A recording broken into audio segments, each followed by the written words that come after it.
What if the galaxy's most ruthless genocidal power could be stopped by one survivor? Vara Vyarka, last of the Zarathathayans, carried the memory of her world's extinction. When Captain Lin's crew found her dying, they saw more than a refugee. They saw a weapon. Her skills in xenobiology, navigation, and combat could tip the balance. But first she had to trust humans who welcomed strays. The black volcanic glass cut into Vara's skin, each sharp edge a final accusation. She did not move. 2 suns stared down at her, their heat drawing the last moisture from her blue flesh. It pulled tight across her bones like worn leather. Her throat had sealed shut hours before. Her eyes were dry pools of exhaustion. This canyon offered no shade and no escape. Persistent toxic winds whipped across the obsidian plain. They carried a bitter residue, the ground-up dust of her planet's annihilation. It stung where it touched, a constant reminder. Her people called it the breath of the forgotten. Now she was becoming part of it. There was no water left in her canteen. Her emergency shelter had torn away days ago in a windstorm. She had watched it tumble into the deep fissures of the glass flats, a bright scrap of fabric swallowed by the dark. Hope was a language she no longer spoke. Her people were gone. Their cities, their songs, their histories were all reduced to this glittering dead rock. The glass wars were not a conflict. They were a deletion. She let her head rest against the unforgiving ground. Her body had given up. Her mind was next. She focused on the distant hum of the scouring wind, waiting for it to take her. She closed her eyes, accepting the quiet. There was peace in extinction.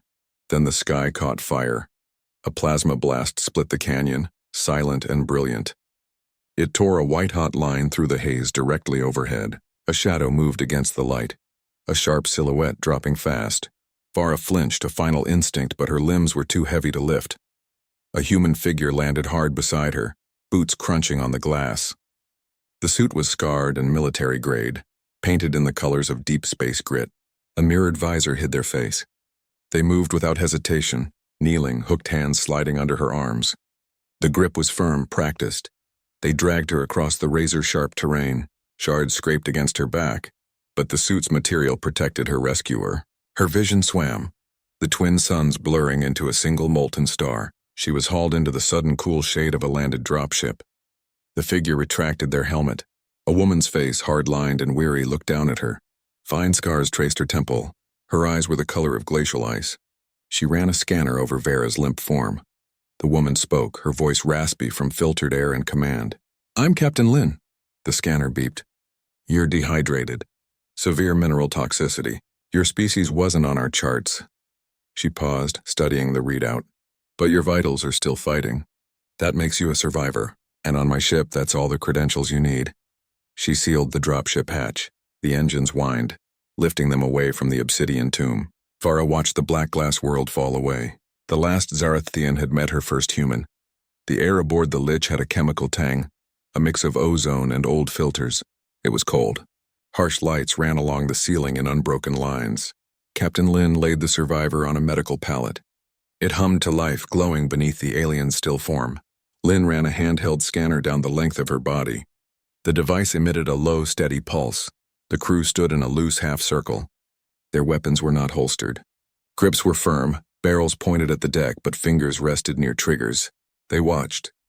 They had seen strange things in the black. Strange things often bit. Milo leaned in, his tools already in hand. He ignored the weapons, his focus on the scanner's feed on his wrist display. His engineer's curiosity overrode caution. He noted the unusual biosigns, the dual circulatory system, the low metabolic rate. His eyebrows rose. "Respiration is cyanide tolerant," he muttered. Not to anyone in particular. Tora Nakamura did not blink. Her cybernetic eyes whirred softly, lenses shifting. She tracked the subtle tremor in the alien's left hand, the dilation of its eyes under the lids, the minute expansion of its ribcage with each shallow breath. She processed the data in silence, her expression unreadable. Dr. Lin Sato worked with a quiet efficiency. She laid out instruments on a sterilized tray, a hypospray nutrient booster, a dermal regenerator. Her movements were precise, economical. She prepped a saline solution, her gaze constantly flicking between her supplies and the patient. She was calculating dosage for a physiology she'd never seen. Across the bay, Cass Hendris made a minor adjustment to his prosthetic arm. The servos gave a faint whine as he tested the grip of the new claw attachment. He watched the alien with a mechanic's appraisal, not a soldier's. He saw a broken system that needed fixing, not a target that needed eliminating. From the galley doorway, Vic Clove observed it all. He held a steaming mug, his posture relaxed, but his eyes missed nothing. He took a slow sip, his gaze lingering on the captain, then on the alien, then on the tense set of Tora's shoulders. He was measuring the room's temperature. The silence stretched. The only sounds were the ship's hum and the medical pallet's quiet diagnostics. Captain Lin finally straightened up, snapping the scanner shut. She looked from the alien to her crew. "She's running on fumes," Lin said. Her voice cut through the tension. No hidden implants, no bioweapons markers, no sign of hegemony tech or tampering, just exhaustion, and a will to live I haven't seen in a long time. She looked at Tora. The security officer gave a single, slow nod. Her hands moved away from her weapon, coming to rest at her sides. Lin turned to Sato. "Get her stabilized. Use the quarantine berth. Milo, I want a full environmental match for her species on that room by the hour." The orders were given. The crew moved. Weapons were holstered. The immediate threat was over. The Lich, a ship built for salvage and survival, had a new fragile piece of cargo. Its corridors, usually echoing with the clang of work, now held a new kind of quiet. It was the sound of a temporary ceasefire, a wary sanctuary offered in the deep night of space. The alien was no longer a subject of analysis. She was a patient. For now, that was enough. Vara's voice was low and raspy, unused for too long. Dr. Sato had given her a hydration booster, and it was the first time she could speak without her throat cracking. She sat in the small medbay, propped up on the cot. The crew gathered near, drawn in by the silence she was about to break. They had questions, but she started with answers they hadn't thought to ask. She told them about her world. She spoke of cities grown from crystal lattices that refracted the twin suns into constant, shimmering rainbows across the streets. She described the singing deserts, vast plains of fine glass-like sand that hummed when the wind moved across them in specific frequencies. Her people used to travel for days just to hear the different chords the dunes would play. Her hands, resting on the thermal blanket, moved slightly as if tracing the memory in the air. Then her voice flattened. The shift was immediate, like a door slamming shut. She told them of the day the sky changed. It began not with explosions, but with a shadow. The hegemony arrival was silent. A fleet of angular, gray ships blotting out the suns. There were no demands, no declarations of war. They simply began their work. Their extinction protocols were systematic. They operated with a chilling, methodical precision. First came the planetary bombardment. Kinetic rods and plasma lances targeted infrastructure, communications, and population centers. They shattered the crystalline cities, turning rainbows into clouds of shimmering dust. The singing deserts were melted into sheets of silent black glass. The goal was not conquest. It was complete and total erasure. After the bombardment came the atmospheric poisoning. They seeded the upper atmosphere with a tailored chemical agent. It was designed to bind with the specific nitrogen-oxygen mix of her world's air.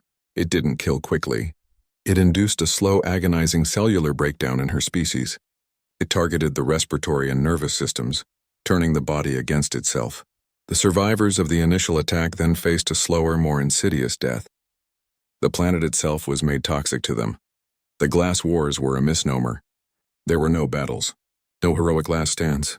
It was a one-sided eradication, a clinical process of unmaking a biosphere and a civilization. It was an extermination, clean and comprehensive. She was not a hero who escaped. Her survival was an accident. A geological survey team had been in a deep-core subterranean lab when the first strikes hit. The facility's shielding was designed to withstand seismic events, not weapons of mass destruction. It held, they were trapped. By the time her team dug their way out weeks later, the world above was silent and dead. The air burned their lungs. She was the only one whose physiology showed a rare mutation, a slight resistance to the toxin. She watched her last companions fade away. Then she was completely alone. The crew listened. No one moved. They had all seen loss. They had all run salvage on ghost ships, seen the aftermath of pirate raids and corporate skirmishes. This was different. This was a scale of loss that had no frame of reference. They weren't just looking at a refugee. They were looking at a library whose only remaining copy was burning. She was the final witness. Her memory was the only record left. Captain Lin looked from Vara's exhausted, composed face to the faces of her crew. She saw the understanding settle over them, a heavy, sober weight.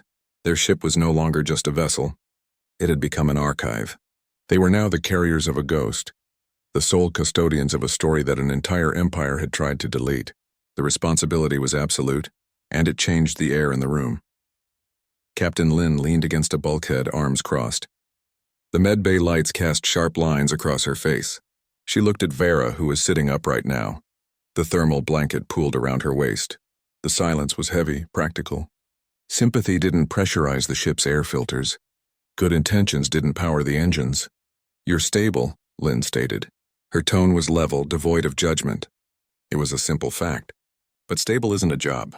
This ship runs on contribution. Every breath of air, every calorie of food, every unit of fuel is accounted for. It has to be. We operate on the edge. Risks are a daily calculation. I need to know what you bring to that equation. Survival alone isn't a currency we accept. She let the words hang. The stakes were clear. The Lich was a closed system.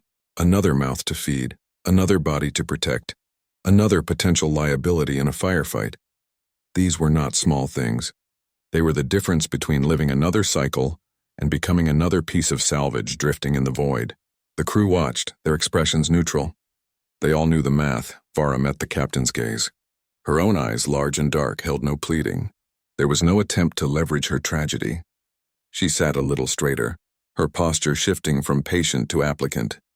She understood the question perfectly. It was about value, not victimhood. "I am trained in xenobiology," she began, her voice steadier now. "I can identify and analyze over 9,000 non-Terran life forms, including their behaviors, toxins, and potential uses. I hold a Master Navigator's certification in stellar cartography. I can plot a course through an unmapped nebula or a dense asteroid field using minimal sensor input." She paused, ensuring each point landed. "I am proficient in 7 distinct martial arts forms, 4 of which are designed for zero gravity and close-quarters combat. I am fluent in 12 major galactic languages and over 40 regional dialects. I can negotiate, translate, or interrogate." Then she offered the final piece, the one that made Milo lean forward. "My species' visual and auditory range extends significantly beyond human norms. I can see into high-intensity ultraviolet and low-grade infrared spectra. I can hear frequencies that your equipment often filters as background static. I can sense minuscule vibrations through deck plating. These are not just biological facts. They are tools." She didn't say, "I am the last of my kind." She didn't mention the singing deserts or the shattered cities. She presented a resume. She offered utility, not a eulogy. She was a set of skills waiting to be applied. Lin's eyes flicked to Tora, who gave a single, slight nod. The security officer had already assessed the combat potential. Lin looked at Milo, who was practically vibrating with scientific curiosity about her sensory capabilities. She looked at Sato, who saw a physiologically unique being who could offer immense medical insight. She looked at Cass, who saw another set of capable hands in the engine room, and Vic, who saw a potential asset in any negotiation. The calculation was made. It was unanimous, though no vote was taken. The tension in the room didn't break. It simply morphed. It became the tension of a new variable entering a complex equation. "All right," Lin said. The word was simple, final. "Milo, get her something to eat from the galley. Not the protein paste. The real stuff. Then find her a bunk. She's crew." The statement was not welcoming. It was an allocation of resources. It was the highest form of acceptance they had. They had taken in strays before. This was different. They weren't taking in a survivor. They were recruiting one. The fold was now a little larger, and a great deal more interesting. The Pyrax 3 run was meant to be simple. A milk run. The Lich's holds were full of industrial lubricants and reactor shielding, a standard contract for the mining outpost. The nav charts marked the route as stable, a well-traveled lane free of pirate activity or gravitational hiccups. For 2 days, the ship hummed along its plotted course. The crew fell into the quiet rhythm of transit. Milo ran diagnostics. Cass tuned the thrusters. Vara observed from a corner of the bridge, her eyes taking in every screen, every protocol, every unspoken communication between the humans. Then the ship groaned. It was a deep, structural sound, metal complaining under a pressure it wasn't built to handle. The star field on the main viewer shivered, the pinpoints of light stretching into smeared lines before snapping back into place. Alarms blared, sharp and immediate. Lynn's hands were already on the controls. "Report," she said, her voice cutting through the noise. "Massive gravitational shear," Tora responded, her fingers flying across her console. No warning. It wasn't on any scan. The sensor arrays flickered, screens dissolving into static snow. Navigation systems reset themselves, then failed again. The inertial dampeners strained, making the deck plates vibrate underfoot. Outside, the void was no longer empty. A debris field materialized around them, the shattered remains of some ancient moon or unlucky freighter. But it wasn't drifting. It was moving in sharp, unpredictable jerks pulled by invisible currents. "It's a compression anomaly," Milo said, struggling with an engineering panel. "Space is folding. Those rocks aren't moving. The space between us and them is." A large fragment the size of their ship veered toward them, then winked out of existence only to reappear a kilometer to port. The laws of physics were coming undone. Lynn fought the helm. The controls were sluggish, responding a half-second late. They were flying blind through a collapsing labyrinth. Another alarm shrieked, a proximity warning. A dense cluster of razor-sharp metal fragments coalesced directly in their path. There was no time to calculate an escape vector. "Hard to starboard," a voice said. It was Vera. She stood now, one hand resting lightly on the back of the command chair. Her eyes were fixed not on the failing screens, but on the viewport itself. They were wide, absorbing light in a spectrum the humans could not see. Lynn hesitated for a fraction of a second. Then she wrenched the ship to the right. The debris screeched past the port hull, close enough to hear the scrape against the shields. "Now down 15 degrees, Vera continued. Her voice was calm, devoid of urgency. "It was a recitation. A compression wave is building below. It will push us clear," Lynn complied. The ship dipped. A moment later, a visible ripple of distorted space surged underneath them, lifting the lich like a piece of driftwood on a wave, carrying them up and over the worst of the chaotic field. "There is a stable corridor. Bear 270 Mark IV. It will last for 8 seconds. Her instructions continued like this. She called out course corrections with impossible certainty, her perception cutting through the sensor-blind chaos. She didn't explain how she knew. She saw the gravitational tides, heard the strain of space-time itself.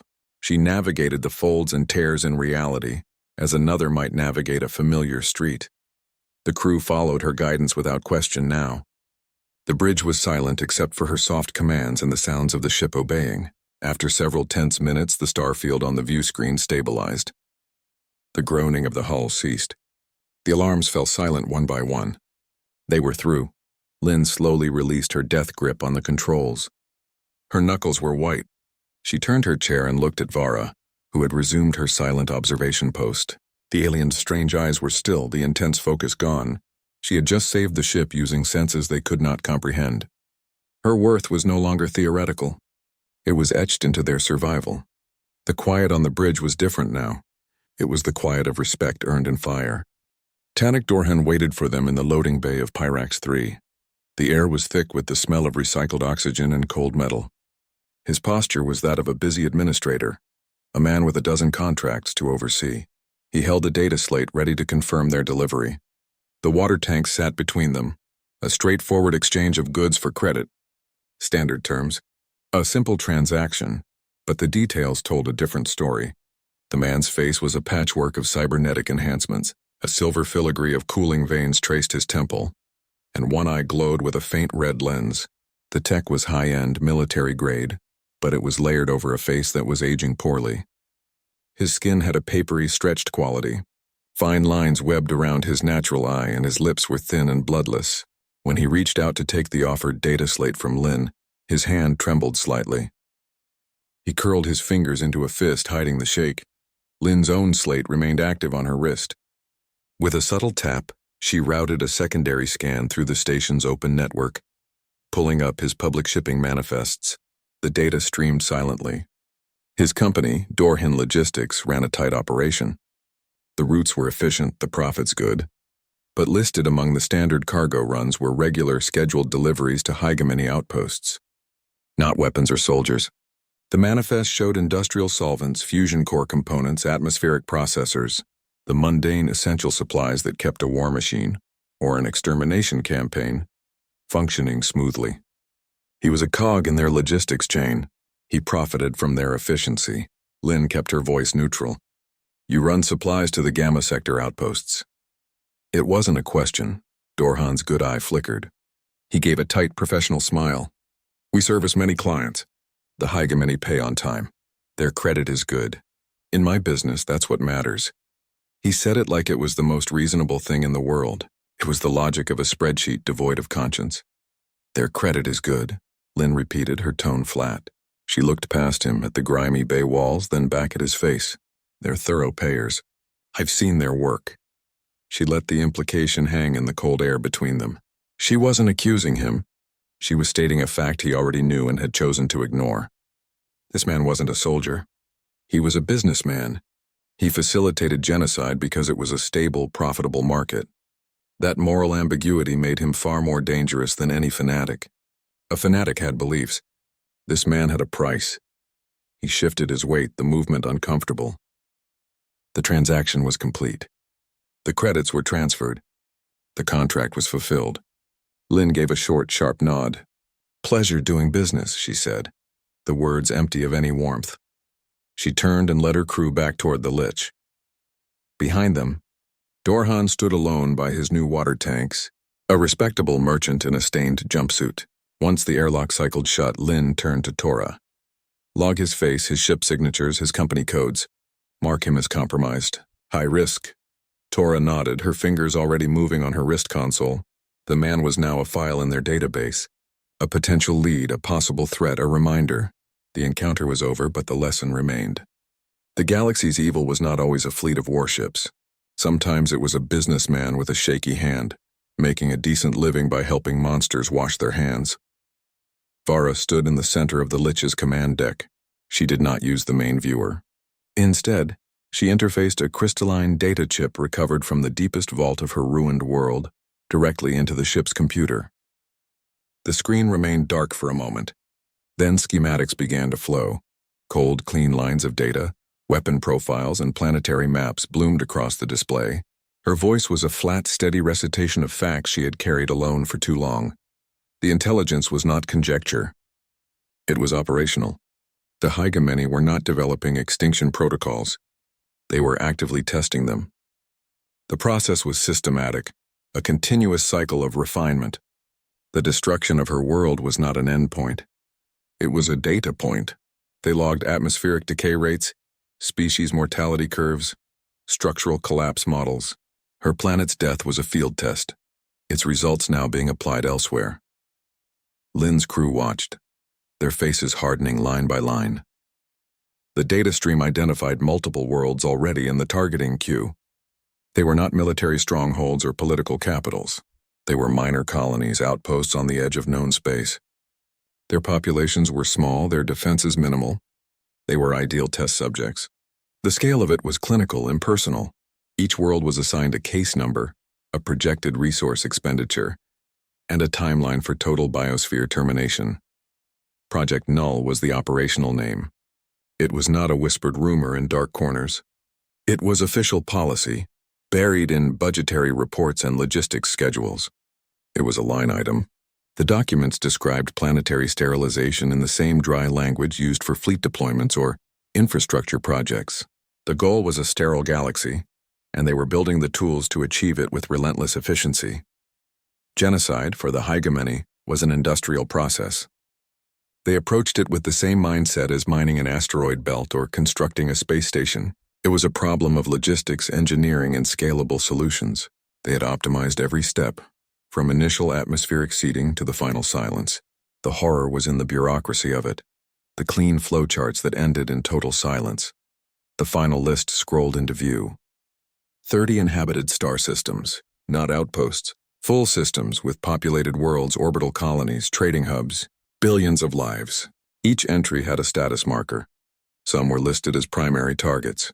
Others were slated for secondary cleansing after the initial wave. A deployment schedule ran alongside the list. It was not a distant threat. Testing on smaller, isolated colonies was scheduled to begin within standard days. The countdown was already running. The command deck was utterly silent. The hum of the ship's systems sounded different now, like the ticking of a clock. Lynn did not look at the screen anymore. She looked at her crew. She saw the same realization on every face. This changed everything. They were no longer salvagers picking through the aftermath. They were no longer bystanders. The weight of the data settled over them, a tangible thing. They were holding a blueprint for the end of 30 worlds. Their purpose snapped into sharp, unforgiving focus. The mission was no longer about survival or profit. It was no longer about giving one refugee a place on their ship. They had to move. The time for watching was over. They had to shift from salvage to resistance. Every contract, every risk, every credit now had a new calculus. They were a small ship against an empire, but they were the only ones who knew the timetable. Lynn spread the star chart across the main console. Taniq Dorhan's profile glowed on a secondary screen. His face, his company insignia, his known routes. "We use him," she stated. Her finger traced a line through sectors his ships frequented. "He has the access. His greed makes him predictable. We infiltrate his network, but we do it carefully. One wrong step and we alert the entire hegemony machine." This meant stepping into the underworld's gray markets. It meant sitting across tables from people who would sell their own mothers for the right price. They would have to negotiate with partners who saw morality as a weakness and genocide as just another market fluctuation. Trust was a liability. Every handshake would come with a price. Every alliance with a hidden clause. The galaxy's fringe was governed by 3 major powers, each a nest of vipers with its own poison. The Red Covenant was a loose coalition of warlords and revolutionaries. They opposed the hegemony, but their methods were just as brutal. They believed in burning the orchard to kill a few weeds. The binary syndicate was pure profit. They were information brokers and tech traffickers dealing with all sides. They would sell the trigger for a gun and the shield to block the bullet in the same transaction. The Free Traders Union presented itself as a legitimate alternative to corporate monopolies, but its neutrality was a fiction. It was a haven for smugglers and fugitives, its leadership happy to look the other way for a hefty fee. Each faction had its own agenda. The Red Covenant wanted weapons and chaos. The Binary Syndicate wanted exclusive data and advanced tech. The Free Traders Union wanted safe passage and a cut of every deal. The Lich's crew had to navigate these conflicting desires, offering just enough to get what they needed without becoming pawns in someone else's war. They traded salvage rights for fake idents, battlefield intel for ship modifications, future favors for clean transit papers. Their reputation began to spread. They were no longer just another scruffy salvage crew. They became known as operators who could acquire difficult things and disappear afterward. Whispers moved through spaceport bars and encrypted channels. Some whispers were appreciative. Others were not. They attracted scrutiny. A Binary Syndicate fixer started asking pointed questions about their new crew member. A Red Covenant commander wanted to know why they were so interested in hegemony logistics. A Free Traders Union official suddenly increased their docking fees, a quiet warning that they were being watched. Allies and enemies began to take shape in the shadows. A face would nod to them in a crowded market, a silent offer of solidarity. Another would turn away sharply, a clear signal of opposition. They were being measured, their movements tracked, their value assessed.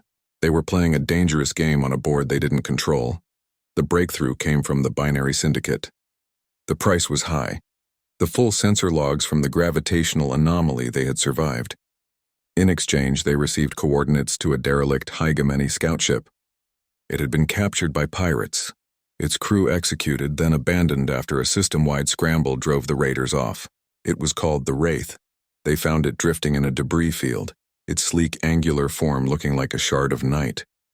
Its systems were dark, but its hull was intact.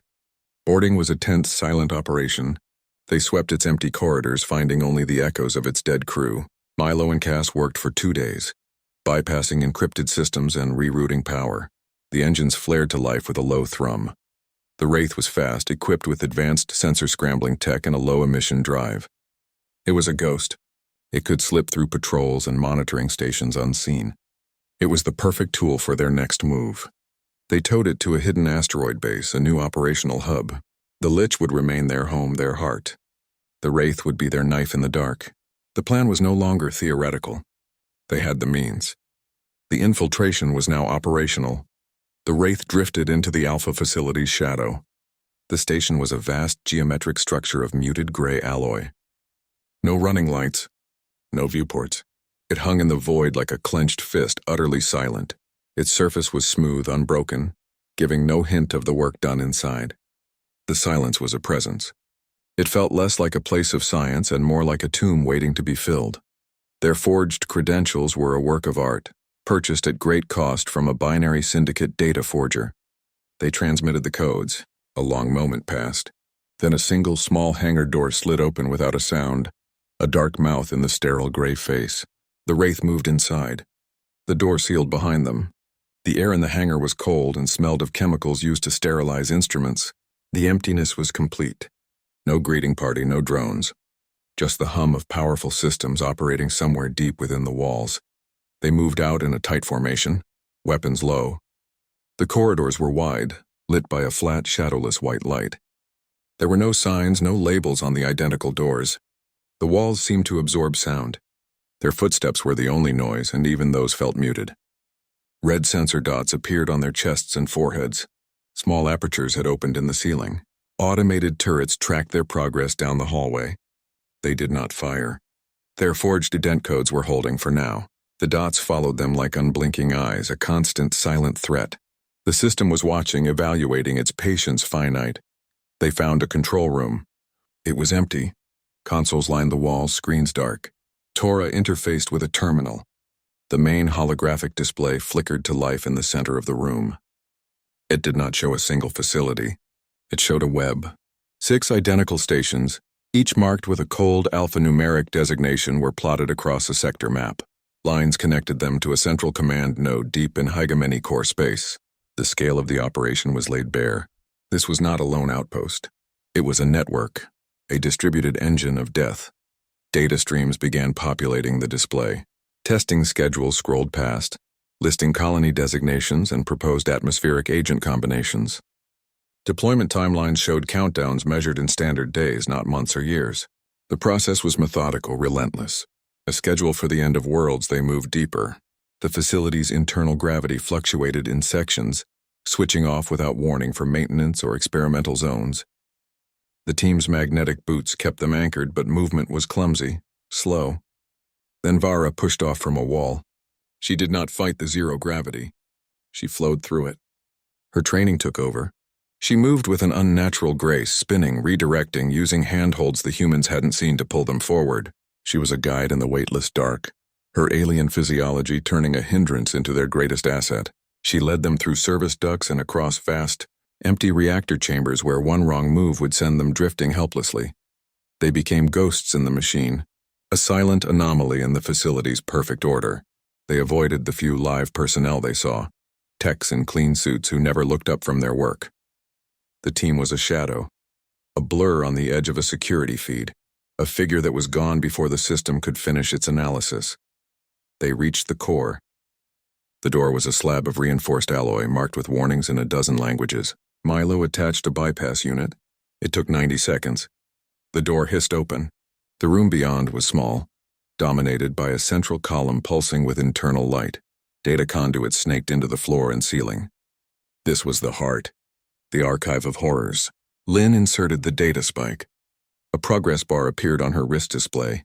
It began to fill achingly slow. The full, unedited truth of Project Null was transferring to the Wraith's secure drives. The weight of what they were stealing was immense. The data ran across their screens in a cold, steady stream. Lists of names. Names of worlds, of moons, of bustling orbital stations. Beside each entry were strings of numbers. Atmospheric composition, population estimates, projected decay timelines. The information was clean, formatted, devoid of emotion. It was an inventory of termination. Lynn, Vera, Milo. They watched the feed from the Wraith's cockpit. The hijacked data laid the plan bare. This was the target list. These were the protocols. The numbers made the air feel thin. The sheer scale of it was hard to process. Not dozens of targets, not 100, 30 full star systems. Each system wasn't some remote research outpost or a minor mining colony. These were population centers, planets with billions of lives. Centuries of culture, families, cities that glowed against the night side of their worlds. They were places, homes. The hegemony had cataloged them with the same dispassionate detail a grocer uses for stocking shelves. The deployment schedules were the worst. They weren't theoretical documents for some far future. They were active. Timelines were counting down. Status markers glowed green for imminent activation. The first wave targeted smaller colonies, the testing grounds. The schedule gave them days. A handful of standard days until the first atmospheric seeding would begin on a world called Kalen's Reach. Then another. Then another. The countdown was not a warning. It was a receipt. The transaction was already complete on their end. They were just waiting for delivery. The technology behind it was the key to the horror. It wasn't about massive fleets or ground invasions. A handful of facilities like the one they were in could cripple a world. The process was automated, remote, and terrifyingly efficient. A single station could manage the sterilization of multiple targets in sequence. The weapon was not a bomb. It was a command sent from a silent room to a network of drones already in position. It was genocide made scalable, clean, and quiet. The effort required was minimal. The outcome was absolute. Lynn's hand rested on the console. Her fingers were rigid. She looked from the screen to the dark shape of the Alpha facility outside the viewport. The understanding was a physical weight. This was not a problem for later. This was a fire that had already been lit. The first sparks were about to catch. They could not wait for some galactic council to debate. They could not hope some larger military power would intervene. By the time anyone else noticed, entire biospheres would already be shutting down. The silence would spread from world to world, a wave of nothingness. They had to move now. Every second they spent inside this tomb was a second the clock kept ticking elsewhere. The data was theirs. The truth was in their hands. But possession was meaningless without action. They had to get it out. They had to make the galaxy see what was coming. The urgency was a live wire in the ship's air. It pulled them taut. There were no more choices to weigh. The path was there. They had to take it. This could not be allowed to continue. Not for another hour. Not for another minute. The mission had just begun and it was already out of time. Lynn's hand hovered over the comms panel. The others watched. She didn't consult them. The choice was hers. The data was a live thing in their systems, a story that demanded to be told. Keeping it was a form of complicity. She initiated the broadcast sequence. They would transmit everything. The target lists, the protocols, the deployment schedules, to every open channel, every major network, every listening post in known space. It would be a flood of truth impossible to ignore. This act stripped them of all protection. It was a beacon. It announced their location, their actions, their theft. Every hegemony patrol, every loyalist warship, every bounty hunter in the sector would now have their coordinates. They were painting a target on their own hull. There was no going back from this. They were burning their own safety to shed light on a greater darkness. The galaxy would see it. Traitors on the fringe, politicians in cushioned chambers, families on quiet worlds. They would all see the cold, clinical plans for their potential extinction. They would see the genocide protocols laid bare, not as rumor or propaganda, but as official documents. It was a risk. Some would dismiss it as a hoax. Others would be too paralyzed by fear to act. But some would believe. Some would remember. Some would get angry. Lynn opened a facility-wide channel. Her voice was calm, stripped of emotion. She addressed the unseen personnel still operating in the station's depths. This facility is compromised. Your Project Null data is being transmitted to the public bands. You have 5 minutes. Evacuate using the eastern hangar escape pods. Surrender there. You will be treated as prisoners of war under interstellar convention. She gave them a choice, a slim chance to step away from the machinery of death. She knew most would not take it. Loyalty and fear were powerful chains. The choice came with a timer. The 5 minutes were a mercy. After that, the station's self-destruct would engage. They had found the sequence in the core data. It was a standard hegemony protocol for compromised assets. They would use the enemy's own tool against them, scouring the evidence from the universe. A lot of data would be vaporized in the blast, but enough was already streaming across the cosmos to do its work. Information became their weapon. It was the one thing the hegemony could not easily counter. They could build fleets. They could poison worlds. They could not unspeak a truth once it was loose. Withholding the data would have been the safer path. It would have preserved their own anonymity, their ability to operate in the shadows. It would have maintained the status quo, the quiet, gradual extinction of 30 systems while the galaxy looked the other way. They chose the dangerous, necessary truth. Lynn pressed the final command. The broadcast began. A light on the panel glowed a steady green. Data packets streamed out into the void, moving at the speed of light. Their moral gambit was launched. There was no fanfare, no grand speech, just the soft hum of the transmitter and the weight of the decision settling over the ship. They had thrown a stone into the still pond of galactic politics. Now they had to survive the coming waves. The alarm was a physical force in the narrow halls. A piercing, rhythmic shriek that cut through the sterile air. Red emergency lights flashed, throwing long, frantic shadows. Personnel in clean suits abandoned their stations. They ran. The orderly silence of the facility shattered into chaos. Boots pounded on the polished floor. Voices shouted, calling for pods, for clearance, for help. They scrambled for the eastern hangar, a tide of panic flowing toward a slim chance of survival, but not all of them ran. Some halted. They turned from the escape routes. Their hands went to sidearms.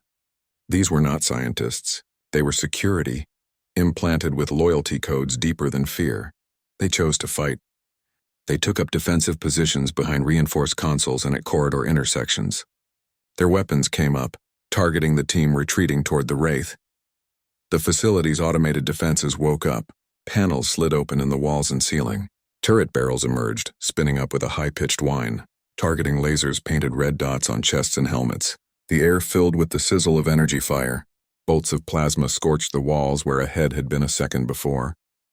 The team moved in a practiced dance of cover and return fire. Tora laid down suppressing shots. Cass used his prosthetic arm to wrench a bulkhead door shut, blocking a turret's line of sight. They advanced through a storm of falling debris as ceiling panels shook loose from the tremors.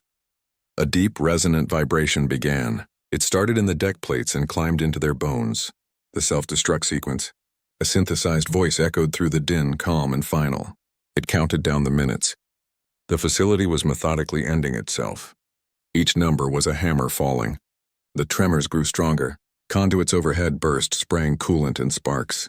A section of the corridor ahead collapsed in a groan of twisting metal, forcing a detour through a raging fire. They fought through it all. Every step was contested. Farah's enhanced senses picked out shooters hidden behind smoke. She called their positions. Lynn's sidearm never wavered. They were a single organism of motion and violence pushing toward their ship.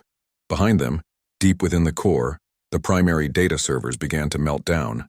A trove of Project Null's most sensitive intelligence, the raw data, the research, the weapon schematics, was consumed by the blast. It was a calculated loss. The hegemony would never reclaim it. It didn't matter. The vital part was already gone. It was streaming through the galaxy on open channels. The target lists, the schedules, the proof, it was all moving at the speed of light. A ghost they had set free. Enough had been sent to do the job. Enough to wake anyone who was listening. They reached the Wraith's hangar. The bay doors were already cycling open to the void. They piled into the ship. Engines flared. They pulled away just as the main detonation hit. The Alpha facility tore itself apart in a silent, expanding ball of gas and fragments. The shockwave rattled their hull.